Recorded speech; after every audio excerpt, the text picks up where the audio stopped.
प्रिय विद्यार्थियों, आप लोग दो चर वाले रैखिक समीकरण युग्म का हल प्रतिस्थापन विधि द्वारा सीख चुके हैं और उस पर इबारती प्रश्नों का हल भी आप लोगों ने सीख लिया है। आज मैं आप लोगों को दो चर वाले रैखिक समीकरण युग्म का विलोपन विधि द्वारा हल कैसे किया जाता है यह बताऊंगा। विलोपन का अर्थ होता है गायब कर देना, विलुप्त कर देना। तो इसमें दो चर जो x और y होते हैं, जो दो वेरिएबल x और y होते हैं, इनको में से किसी एक को विलुप्त कर दिया जाता है और फिर दूसरे का, तो यह एक चर राशि वाला समीकरण बन जाता है और फिर इस का मान ज्ञात करके किसी एक समीकरण में प्रतिस्थापित करके दूसरे का मान ज्ञात कर लेते हैं। किसी एक चर को विलुप्त करने के लिए आवश्यक है कि दोनों समीकरणों में उस चर के गुणांक बराबर हों। तो फिर जोड़ करके या घटा करके हम उस चर को विलुप्त कर देते हैं। तो गुणांक बराबर करने के लिए हम दोनों समीकरणों में किसी चर का के गुणांक का गुणा दूसरे समीकरण में कर देते हैं और दूसरे समीकरण के उसी चर का गुणांक का गुणा पहले वाले समीकरण में कर देते हैं। इस प्रकार से दोनों के गुणांक बराबर हो जाते हैं। फिर जोड़ करके अथवा घटा करके जैसी भी स्थिति होती है हम उसको हल कर लेते हैं।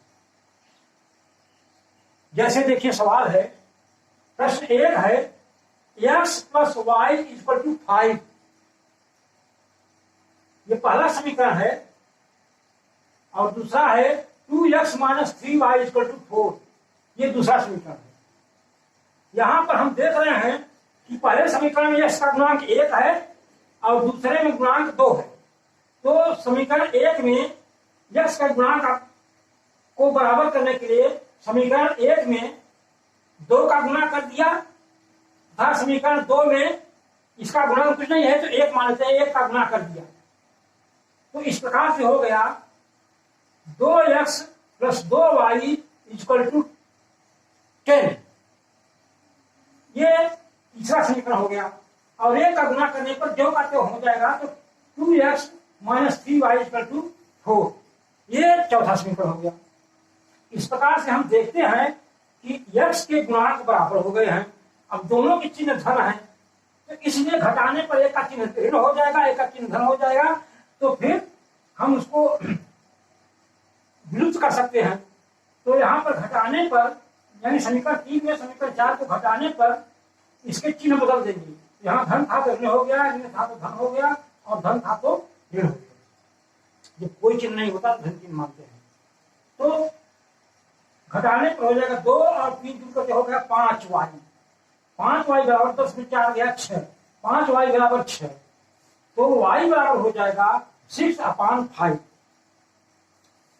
अब यह y का मान समीकरण 1 में रखने पर हो जाएगा x प्लस 6/5 इक्वल टू 5।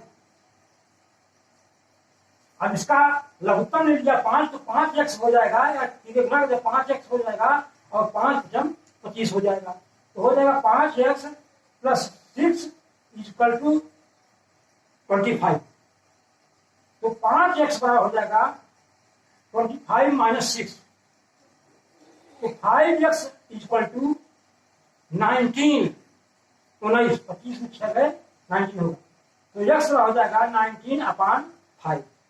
इस प्रकार से हम देखते हैं कि x का मान आ गया 6/5 और y का मान आ गया 19/5। इसके लिए आप उत्तर की जांच भी कर लिया करें। जैसे दिया है x plus y equal to 5 तो 6/5 प्लस 19/5 जोड़ने पर हो जाएगा 6 19 25/5। 5 25 तो 5 आ गया जो कि समीकरण को संतुष्ट करा। इस पर दूसरे में भी मान प्रतिस्थापित करके हम संतुष्ट हो लेते हैं कि हमारा जो x और y का मान आ रहा है वह सही है कि नहीं। इसी प्रकार एक सवाल और देखते हैं हम, अगर भिन्नात्मक सवाल है तो कैसे हल करेंगे। अगर मान लीजिए बटे में सवाल है, जैसे दिया हुआ है x/2 plus 2y/3 equal to -1, तो इसको हल करने के लिए हमने लघुत्तम ले लिया इनका, तो 6 हो गया, तो 2 का भाग 6 में देंगे 3 बार जाएगा, 3 का गुणा x में किया 3x हो गया, और फिर 3 का भाग 6 में देंगे 2 बार जाएगा, 2 दूनी 4y बराबर 6 1 के 6, तो 3x plus 4y equal to -6। ये आपका हो गया नंबर 1 समीकरण। यह समीकरण भिन्न से मुक्त है और इस प्रकार से ये युगपत समीकरण बन गया या रैखिक समीकरण बन गया।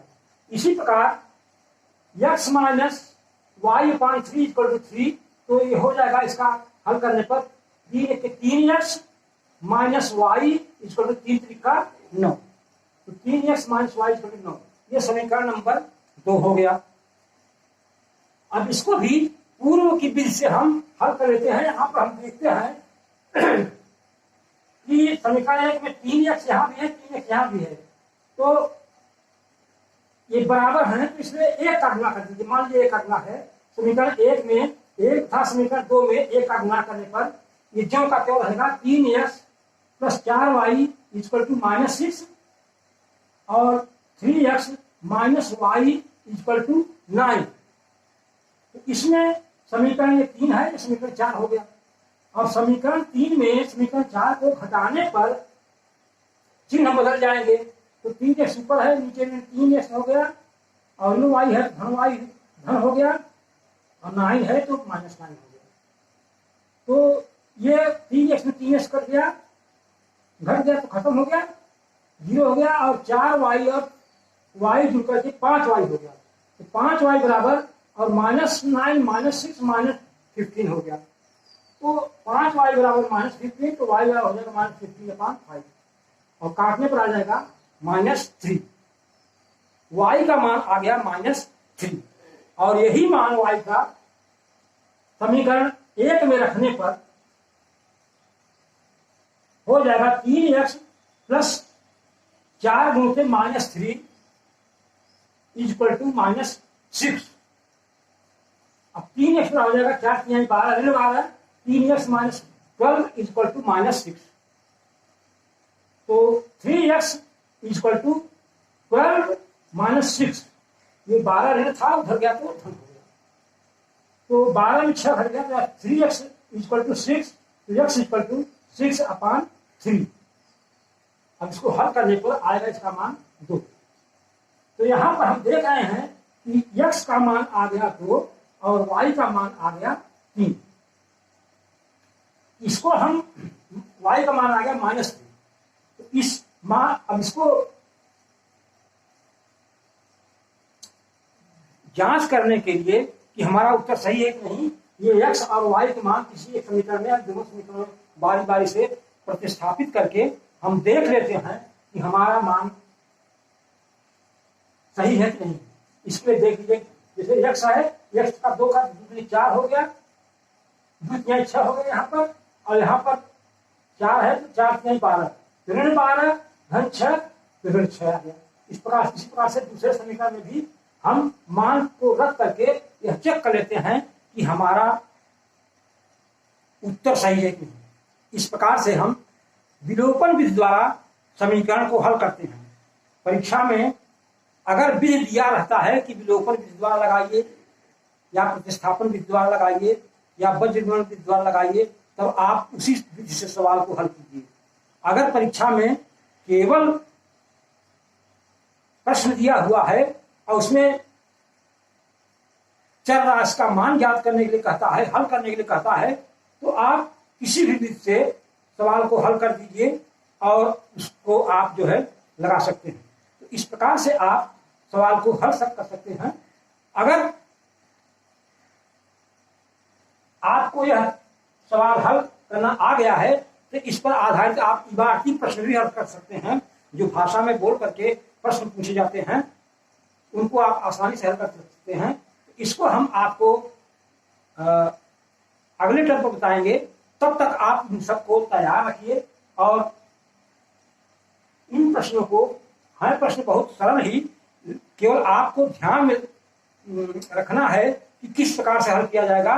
विलोपन विधि के लिए गुणांकों को, किसी एक चर राशि के गुणांकों को बराबर कर देते हैं और फिर उनको जोड़ करके अथवा घटा करके हम समीकरण को हल कर लेते हैं।